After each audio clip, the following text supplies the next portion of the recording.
Dito sa Papa Dudut Stories, ikaw ay hindi nag-iisa.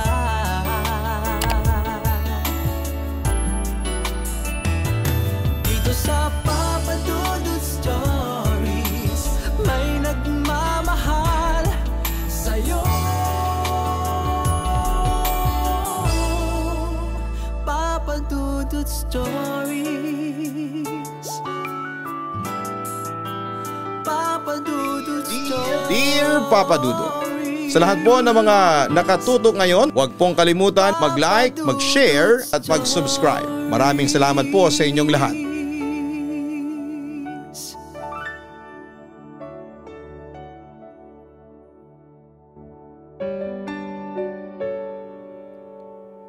Dear Papa Dudut, matagal na po akong tagapakinig ng programa ninyo, lalo na kapag gabi habang nagpapahinga na ang lahat.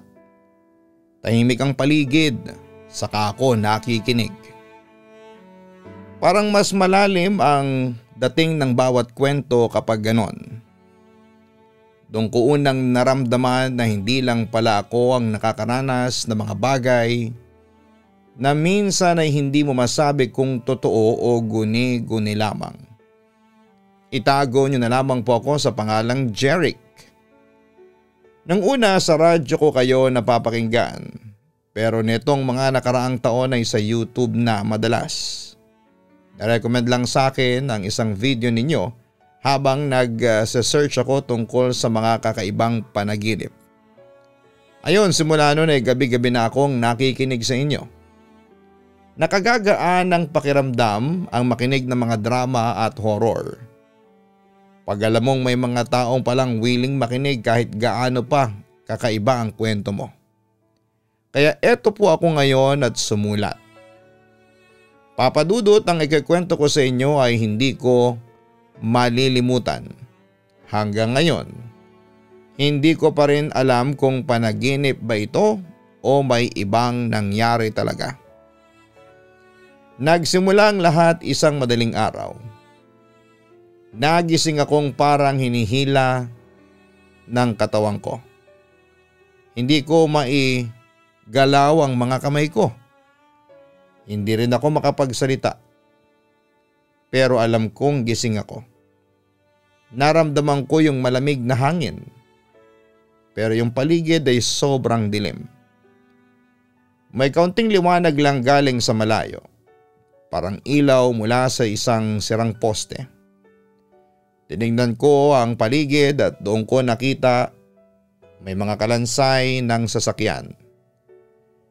Yung mga lumang jeep, kotse, may mga upuan pa, kalat-kalat sila pero halatang pinag-iwanan ng panahon.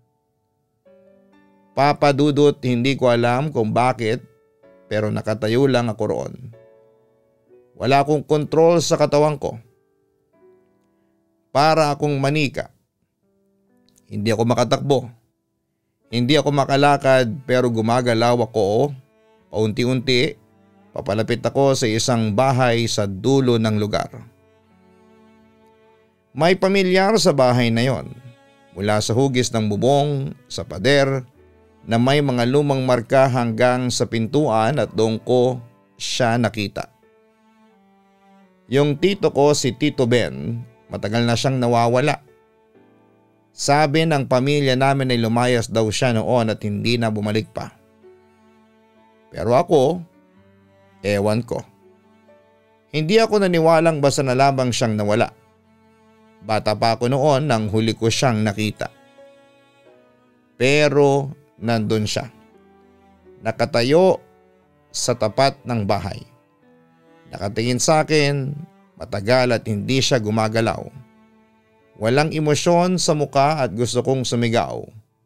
Gusto kong umatras pero hindi ko magawa, sa halip ay lumapit ako sa kanya. Hindi ko alam kung bakit ko ginawa yon. Paglapit ko ay bigla siyang nagsalita. Matagal na kitang hinihintay, Jeric. Noon ako lalong natakot. Pero bago pa ako makasagot ay lumabas ang tatay ko. Oo, Papa Dudut, ang tatay ko na matagal nang patay. Ganon pa rin ang itsura niya bago siya na aksidente. Pero ang kakaiba. Kulay abo ang balat niya. Wala siyang dugo pero parang pagod na pagod siya. Parang galing sa mahabang laban. Bigla siyang sumigaw sa tito ko. Hindi ko maintindihan agad ang sinasabi nila. Pero puro panunumbat. Mga salitang matagal nang hindi binabanggit sa bahay namin. Matagal nang iniiwasan. Doon ko naalala na may matagal na silang alitan. Hindi lang basta tampuhan. Galit na malalim. Nag-aaway sila sa harapan ko habang ako ay nananatiling nakatayo lamang. Hanggang sa biglang may dumating. May lalaking nakaputing barong medyo mataba, nakaslacks, may hawak na sombrero. Tumigil siya sa gilid ko. Ang sabi niya, "Hindi ganito ang usapan natin, Ben." Ben ang pangalan ng tito ko. Tumingin siya sa akin tapos sabi niya, "Alam mo ba kung ano nangyari sa barko ng tatay mo noon?" Nagulat ako, Papa Dudut. Wala namang barko ang tatay ko. Manggagawa siya sa construction, hindi siya nagbarko. Kaya napatingin ako sa kanya. Gusto kong itanong kung sino siya, pero natigilan ako. Ang ngiti niya may kung anong mali, hindi ko may paliwanag. Basta hindi ito nakagagaan ng loob. Biglang may naramdaman akong mahigpit na kapit sa mga braso ko. Pagtingin ko, may mga ugat na berde at kayumanggi. Parang vines na gumagapang sa katawan ko. Hinila ako paitaas, Papa Dudut. Literal akong inangat sa ere. Kita ko yung mga sasakyan sa baba, yung bahay pati na rin yung tatay ko at si Tito Ben. Unti-unting lumiliit habang umaangat ako. Hanggang sa bigla na lamang akong napunta sa taas ng isang kalsada. Maliwanag, walang sasakyan. Sa kabilang banda ay may parang malawak na damuhan. Doon ako binaling ng mga vines at sa gitna ng damuhan ay may tao. Nakatayo lamang siya. Nakatingin sa akin, nakasuot siya ng simpleng damit. Hindi siya gumagalaw pero para bang tinatawag niya ako. Hindi nagsasalita pero nararamdaman ko yung paghila niya. Gusto niyang lumapit ako. Hindi ko alam kung bakit pero natakot ako. Hindi dahil sa itsura niya kundi dahil sa pakiramdam. Mabigat. Sobrang bigat sa dibdib. Pero gaya ng dati hindi ako makalaban. Hindi ako makatalikod. Tinitingnan ko lang siya. Tapos ay bigla akong nasa loob ng dati naming bahay sa Cainta. Pero hindi na ito katulad ng huli kong pagkakakita. Ang loob ay puno ng mga cake. Oo, cake, Papa Dudut. Ang dami. Malalaki, makukulay, pero ang kakaiba, may pangalan ng bawat isa. Hindi pamilyar sa akin ang karamihan. Pero may ilang pangalan na kilala ko, mga kamag-anak, mga kaklase noon. Kahit yung yaya ko nung bata pa ako, lahat ng cake ay may pangalan. At may palayaw. May kandila rin pero walang sindi. Habang nililibot ko yung bahay ay napunta ako sa lumang kwarto ng nanay ko. Doon ko sila nakita. Ang isang nanay na may kasamang bata. Mukha silang mag-ina. Nakaupo sa gilid ng kama. Mukha silang mga patay. Halos sankin na ang mga mata ng babae. At yung bata, wala ng kulay ang balat. Pero gumagalaw sila. Yung bata, kinukutuhan yung buhok ng nanay niya habang nakangiti. Tapos ay tumingin sila sa akin. "Jeric," sabi ng bata. Sumunod na nagsalita yung nanay. "Dito ka na lang, marami kaming cake." Tapos tumawa siya. Hindi malakas pero matinis, may halong kilabot. Pakiramdam ko ay nanigas ang bato ko at doon ko naramdaman yung init. Para kong sinisilaban sa batok at noo. Parang may apoy na dumadampi sa balat ko. Napapikit ako sa hapdi. Tapos ay narinig ko yung yabag. Mabilis. Papalapit na parang may humahabol sa akin. Paglingon ko, siya yung taong nakita ko sa damuhan. Nakangiti pa rin, pero mas malaki na ang ngiti niya. Hindi na maayos, parang napupunit ang gilid ng labi niya. Tumakbo ako kahit na hindi ko alam kung saan ako papunta. Basta gusto kong makalayo. Sa kalagitnaan ng pagtakbo ko ay biglang lumiwanag ang paligid. May humawak sa balikat ko mula sa taas. Hinila ako pataas at nakita ko siya. Isang nilalang na may buhok na kulay ginto. Suot ang damit na sobrang puti pero sobrang liwanag. Halos hindi ko makita ang itsura niya at pakiramdam ko ligtas ako. Pero hindi rin ako kampante. Tapos ay binitawan niya ako. Bumagsak ako sa isang balon malalim. Ang tubig sa ilalim at kulay berde pero maliwanag. Sa sobrang liwanag kahit madilim sa paligid ay hindi ako natakot. Pakiramdam ko ay nasa ibang mundo ako, Papa Dudut. Tahimik, wala akong naririnig pero ang gaan ng pakiramdam. Hanggang sa bigla akong nagising.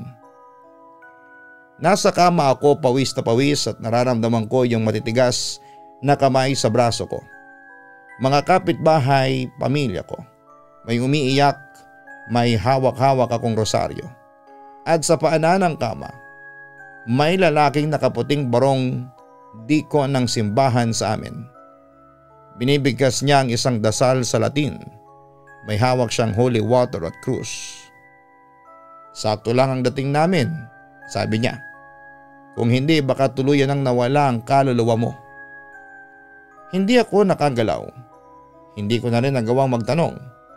Pero ang sabi ng kapatid ko ay nagsisigaw daw ako sa gitna ng gabi. Umiikot ang mata at hindi na ako makausap.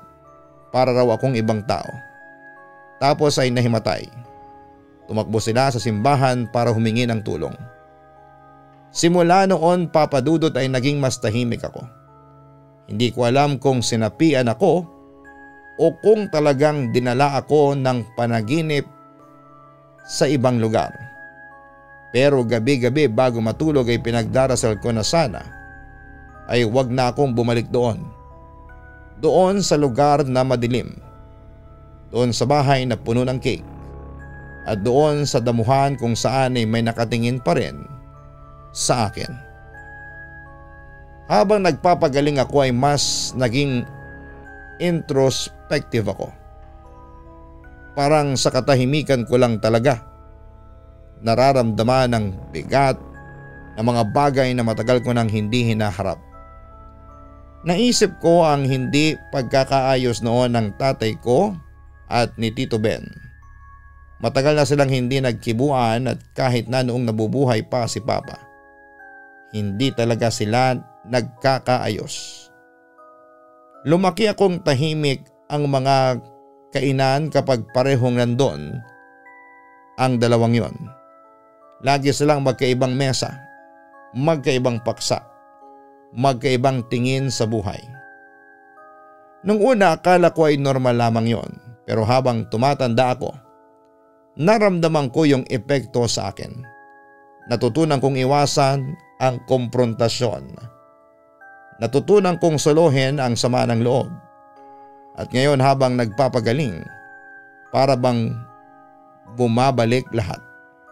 Parang sinisingil ako ng mga damdaming hindi ko na proseso noon. Habang nananahimik ang bahay, may kakaibang lamig ang naramdaman ko gabi-gabi. Hindi po ito yung lamig na dulot ng ulan o malamig na hangin. May ibang dalang bigat. Hindi ko may paliwanag kung anong klaseng lamig yon. Pero sa bawat haplos nito sa balat ko ay kinikilabutan ako.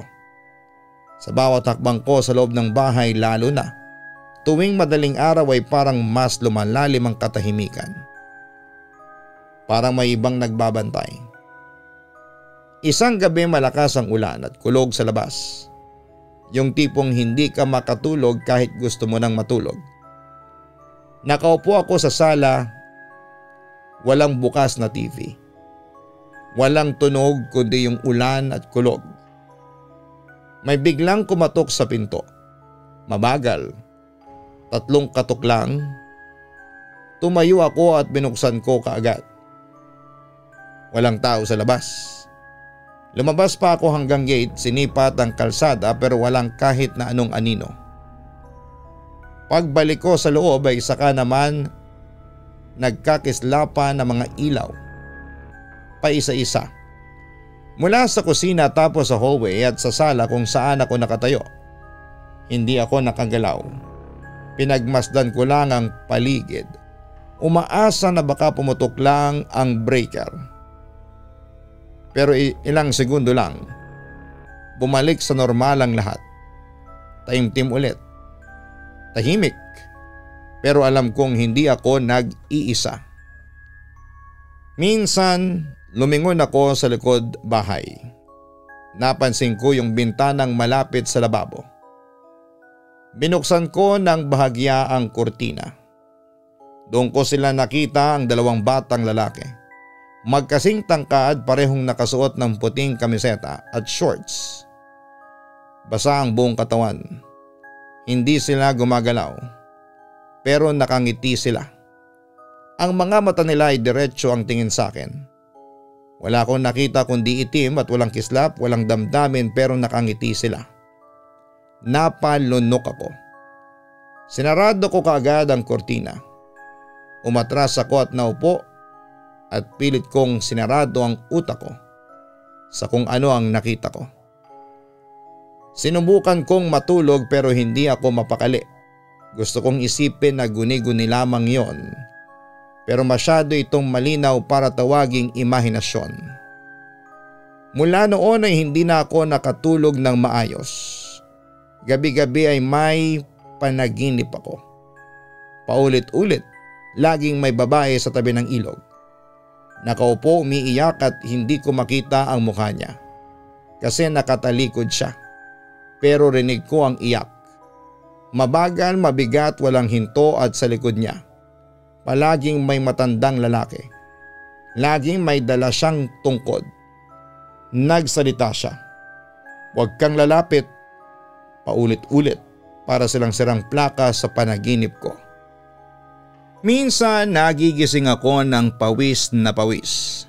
Minsan naman ay bigla na lamang akong nagkakagalos sa braso o binti na para bang kinamot o kinalmot habang tulog ako. Tinakpan ko na nga minsan ang kumot ang buo kong katawan pero pagising ko ay may mga bagong sugat pa rin. Dumating nga sa punto na natatakot na akong matulog.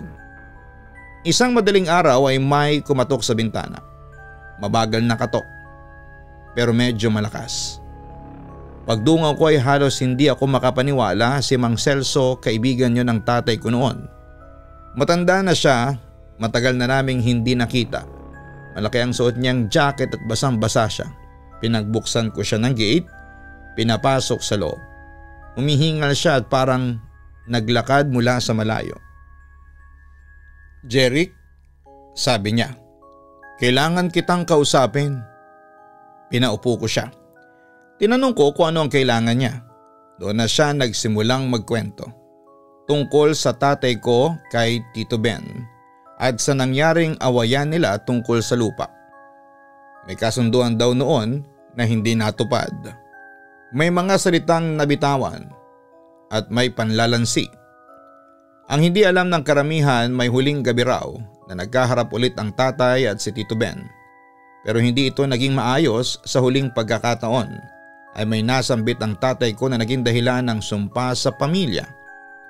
Isang kasunduan na hindi na isara at ngayon sa henerasyon ko.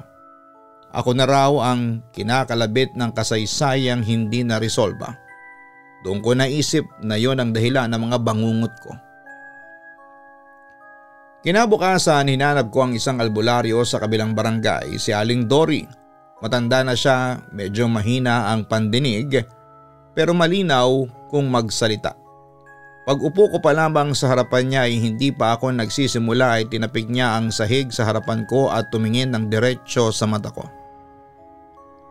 "May dala kang hindi para sa'yo," sabi niya. "May mga kaluluwang nakadikit sa likod mo at hindi pa sila payag na umalis." Pinapikit niya ako. May iniwisik siyang likido sa hangin. May nilagay sa noo ko at nagsimulang magdasal. Latin ata yon o baka luma ng panalangin. Habang dinadasalan niya ako ay bigla ako nakaramdam ng bigat sa likod ko. Para akong binubuhat. Parang may sumasabit sa balikat ko. Pagkatapos ng dasal ay binigyan niya ako ng mga halaman na ipapasok sa unan. Langis na ipapahid bago matulog at ilang panalangin na kailangang ulit-ulitin. Sabi niya ay hindi ito tuluyang mawawala hanggat hindi ko hinaharap ang pinagmulan ng lahat. Ang kwentong pilit na tinatago ng pamilya namin. Papa Dudut, mula noon ay naging araw-araw na struggle ko na lalo ang pagtulog ko.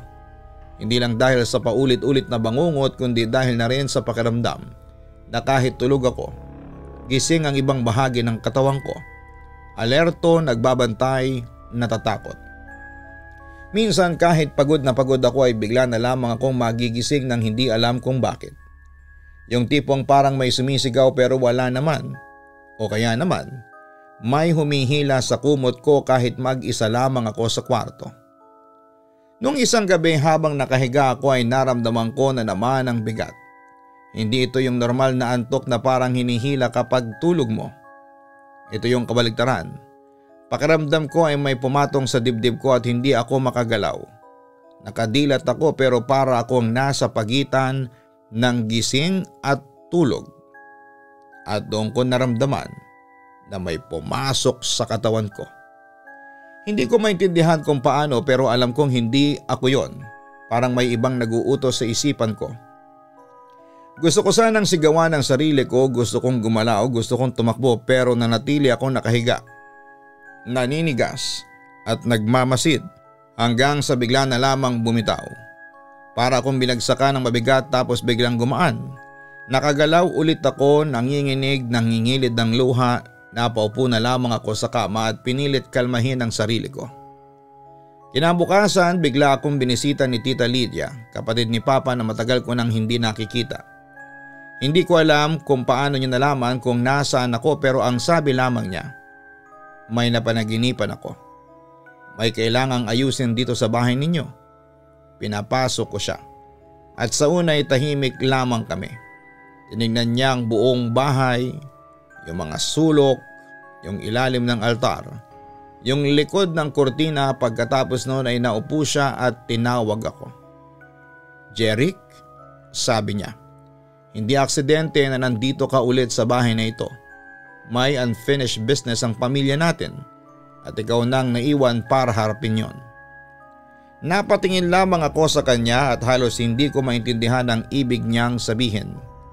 Pero sabi niya ay may nangyari raw noon na hindi isinapubliko. May batang nawala, anak ng pinsan nila Papa, at ang huling lugar na nakita siya ay sa likod ng bahay na ito. Hindi raw natuloy ang paghahanap, hindi raw nagkaroon ng hustisya at hindi raw tinanggap ng mga matatanda noon ang posibilidad na may ginawang masama ang isa sa sarili naming kadugo. "Alam mo ba kung sino ang huling nakitang kasama yung bata?" tanong ni Tita Lydia. Sabay lagay ng kamay niya sa balikat ko. "Si Tito Ben mo." Para akong binuhusan ng malamig na tubig, ang Tito Ben na laging mainit ang ulo, laging iniiwasan ni Papa. Ang Tito Ben na matagal nang patay pero tila hindi pa rin matahimik. Nang gabing yon, pagkatapos umalis ni Tita Lydia ay hindi ko mapigilan ng sarili ko. Lumabas ako, dala yung flashlight at tinungo ang likod bahay. Doon sa parte kung saan ko nakita noon ang dalawang batang nakatayo. Ang damo doon ay hindi na masyadong mataas pero ramdam pa rin ang siksik na hangin. Sa may puno ng santol may maliit na hukay. Hindi malalim pero malinaw na ginalaw lang yon, yung lupang yon kamakailan. Pinagmasdan ko ito at bigla akong kinilabutan. Kasi doon mismo sa hukay ay may nakausling laruan. Isang maliit na kotse, kalawangin na pero halatang gamit ng bata. Hindi ko na tinuloy ang paghukay. Binalikan ko ang loob ng bahay pero habang papasok ako ay naramdaman ko ulit yung pakiramdam na may nakamasid. Sa gabing yon habang nakahiga ako, muli na naman akong dinalaw ng panaginip. Pero ngayon, malinaw ang lahat. Hindi lang yung babae sa ilog at ang matandang lalaki. May mga boses, may mga sigawan, may batang umiiyak. Tapos may sumisigaw ng hindi ako ang may kasalanan. Hindi ako ang gumawa niyan. Pagkagising ko ay sunod-sunod ang tibok ng puso ko. Hindi ako mapakali. Bumalik ako sa albularyo at ang sabi niya ay kailangan ko raw harapin ang pinagmula ng takot ko. Kailangan kong puntahan ang puntod ni Tito Ben. At ginawa ko nga, Papa Dudut. Nagpunta ako sa libingan niya, mag-isa. Bit-bit ang kandila, asin at isang lumang rosaryo na iniwan sa akin ni Papa. Umupo ako sa tabi ng puntod, tahimik, walang ibang tao tapos ay nagsalita ako. Hindi ko alam kung may nakikinig pero sinabi ko lahat. Humingi ako ng tawad kung may kasalanang naman ako. Hiniling kong tapusin na ang sumpa kong meron man. Umiyak ako habang nagsasalita. Hindi ko na napigilan. Para bang lahat ng bigat ng nakaraan, lahat ng hindi ko nasabi, pinakawalan ko na sa oras na yon. Pagkatapos ng dasal ko ay biglang humangin ng malakas. Tumumba ang isang kandila. Napalingon ako sa paligid pero wala naman akong nakita. Hinayaan ko na lamang tapos ay umuwi na ako. Mula noon, Papa Dudut, unti-unting nagbago ang pakiramdam sa bahay. Hindi na ganong kabigat. Hindi na ako ganong kalamig tuwing gabi. Minsan may panaginip pa rin pero hindi na kasing bigat. At minsan pakiramdam ko ay may nagbabantay pa rin sa akin. Pero hindi na para takutin ako kundi para siguraduhin hindi na mauulit ang nangyaring yon. May mga tanong pa rin akong gustong masagot pero alam ko rin na may mga bagay na baka hindi ko na kailanman malalaman ang buong katotohanan. Ang importante ay huminto na yung paulit-ulit na bangungot at ngayon kahit papaano ay nakakahinga na ako ng mas maluwag.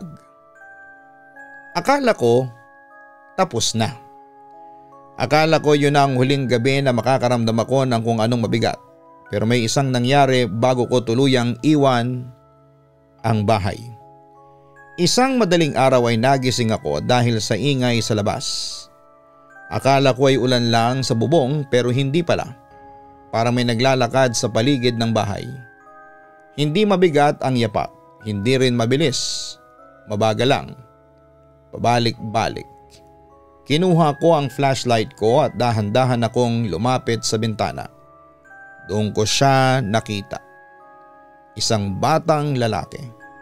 May 7 taon siguro, nakatayo siya sa may puno ng santol. Hindi siya kumikibo, nakatingin lang sa bintana. Sa akin at hindi siya nakangiti, hindi rin galit pero may lungkot sa itsura niya. Hindi siya kumikilos at para bang may hinihintay. Umukas ang bibig niya at wala akong narinig na boses pero malinaw ang galaw ng bibig niya. 2 salita yon. Salamat, kuya.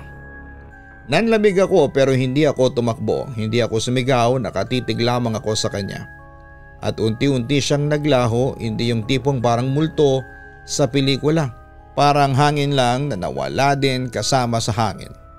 Simula noon ay wala na akong naramdaman, walang bigat, walang lamig, wala na yung presensyang parang may nagmamasid sa akin tuwing gabi. Tahimik na po ang bahay, tahimik na rin ang loob ko. Lumipas ang ilang araw, nag-decide akong bumalik sa Maynila at hindi na ako nagpaalam sa kahit na kanino roon. Iniwan ko ang susi sa mesa at binuksan ko ang lahat ng bintana bago ako umalis. Gusto kong maramdaman na lumaya na rin ang bahay sa bigat ng nakaraan. Bago sumakay ng bus ay tinext ko si mama, sabi ko ay uuwi na ako. Sabi niya, bumalik ka kung kailan ka handa na. Hindi lang dito sa bahay kundi sa lahat ng ibig sabihin ng salitang pamilya. Papa Dudut, ngayon ko lang naintindihan yung buong bigat ng salitang pamilya. Akala ko noon basta magkakadugo ay pamilya na, pero hindi pala ganon kadali. Minsan ay may mga sugat na hindi agad nagagamot. May mga lihim na hindi basta na ibubunyag. Pero sa huli, ang tanong lang naman ay kaya mo ba silang patawarin? Kaya mo ba silang ipaglaban? Ako ay hindi ko pa masasabi kung kaya ko na, pero nagsisimula na akong subukan. Tuwing naiisip ko yung batang lumitaw sa panaginip at sa likod ng bahay, alam kong hindi ako baliw. Alam kong totoo ang mga nangyari. At alam kong may kaluluwang hindi matahimik hanggat hindi sila naririnig. Hanggat walang umaako ng katotohanan. Kaya kung may mga taong nagkikwento ng mga multo, ng mga kwentong nakakatakot ay huwag agad nating pagtawanan. Baka kasi sa bulong nilang yon, may mga panawagan ng tulong. At baka tulad ko, may isang Jeric din silang kailangang makarinig. Hanggang dito na lamang ang kwento ko, Papa Dudut. Maraming salamat sa oras na mabasa mo ito. Lubos na gumagalang, Jeric. Maraming salamat sa pagbabahagi mo ng kwento. Hindi biro ang pinagdaanan mo mula sa bangungot, mula sa pagharap sa nakaraan hanggang sa mga tanong na bitbit mo tungkol sa pamilya, galit at patawad. Isa lang ang malinaw sa akin habang binabasa ko ang kwento mo. May mga bagay talaga sa buhay na hindi natin lubos na mauunawaan. Pero minsan ang mga ganitong karanasan, gaano man sila kakaiba o nakakatakot ay paraan ng buhay yon para ipaalala sa atin ang mga bagay na matagal na nating tinatakbuhan. Ang mga sugat na hindi pa rin natin hinaharap, mga salitang hindi natin nasabi, mga galit na hindi natin nilulubos na nauunawaan. Hindi madali ang patawarin ng mga taong naging dahilan ng bigat ng loob natin, lalo na kung matagal na silang wala. Pero minsan ang kapatawaran ay hindi lang para sa kanila. Para ito sa sarili mo, para matahimik ka, para makausad ka. Jeric, huwag mong madaliin ang sarili mo. Hindi kailangang ayusin agad ang lahat, ang mahalaga ay magsimula ka na at habang patuloy mong binubuo ang sarili mo ay huwag mong kalimutan ang mga aral ng nakaraan.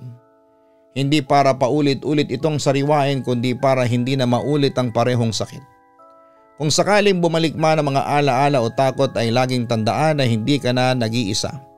May pamilya ka, may pananampalataya ka at higit sa lahat ay may panibagong panimula kang nilalakad. Huwag pong kalimutang suportahan ang Kaistorya YouTube channel.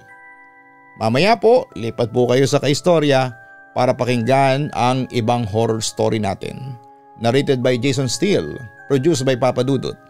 Ganon din ang Papa Dudut Family YouTube channel na kung saan ay pwede po kayong manalo ng weekly prizes. Maraming salamat po.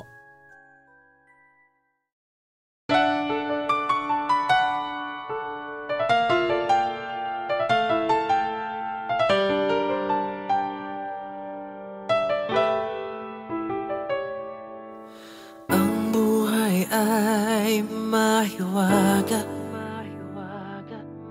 laging may lungkot at saya.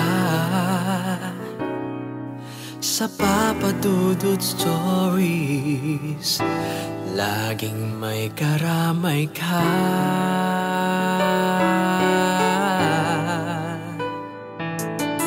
Mga problemang kay bigat,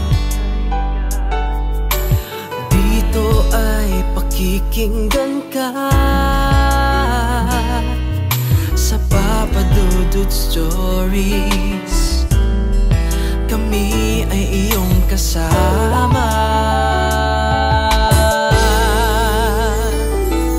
Dito sa Papa Dudut Stories, ikaw ay hindi nag-iisa.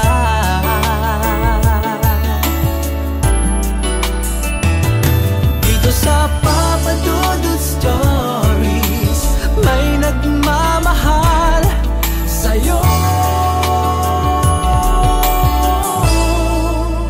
Papa Dudut Stories, Papa Dudut Stories,